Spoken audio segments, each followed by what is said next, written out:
இது ஆந்திர மாநில முதலமைச்சராக சந்திரபாபு நாயுடு 4வது முறையாக பதவியேற்கும் விழா நடைபெற்றுக் கொண்டிருக்கிறது. இந்த விழாவில் விழா மேடைக்கு சென்ற தமிழிசை சவுந்தரராஜனை உள்துறை அமைச்சர் அமித்ஷா அழைத்து கண்டிக்கும் அந்த காட்சி வெளியாகி இருக்கிறது. இங்கு ஏற்கனவே அதிமுகவுடன் கூட்டணி வைப்பது தொடர்பாக தமிழக பாஜக தலைவர் அண்ணாமலைக்கும் தமிழிசை சவுந்தரராஜனுக்கும் இடையே கருத்து வேறுபாடு ஏற்பட்டது. இருவரும் இருவேறு கருத்துக்களை தெரிவித்ததால் பாரதிய ஜனதா கட்சியில் உட்கட்சி மோதல் ஏற்பட்டதாக கூறப்பட்டது.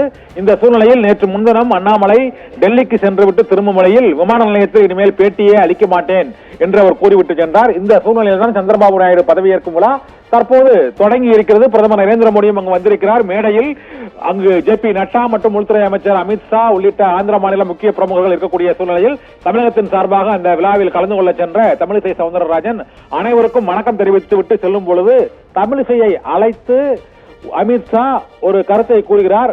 ஆனால் அதற்கு விளக்கம் கூறி சமாதானப்படுத்துகிறார் தமிழிசை சவுந்தரராஜன். ஆனால் அதனை ஏற்க முடியாது என்று ஒற்றை விரலை காட்டு அசைத்து கண்டிப்புடன் தமிழிசைக்கு ஒரு அறிவுறுத்தல் கூறுவது போல அந்த வீடியோ காட்சிகள் அமைந்திருக்கின்றன. இது தமிழகத்தில் நிலவும் உட்கட்சி பூசல் தொடர்பாக கருத்துக்களை தெரிவிக்க கூடாது என்றும் இருவரும் ஒத்த கருத்துக்களையே தெரிவிக்க வேண்டும் என்றும் ஆளாளுக்கு ஒரு கருத்துக்களை தெரிவிக்க கூடாது என்று தமிழிசைக்கு அமித்ஷா அறிவுறுத்துவது போல அந்த காட்சிகள் அமைந்திருப்பது இப்போது வெளியாகி இருக்கிறது. பதவியேற்பு விழாவில் தமிழிசையை மேடையிலேயே அழைத்து கண்டித்து உள்துறை அமைச்சர் அமித்ஷா கண்டித்து அறிவுறுத்தி இருக்கிறார். தமிழகத்தில் பாரதிய ஜனதா கட்சியில் உட்கட்சி பூசல் இருக்கக்கூடாது என்று அவர் அறிவுறுத்தியதாக கூறப்படுகிறது.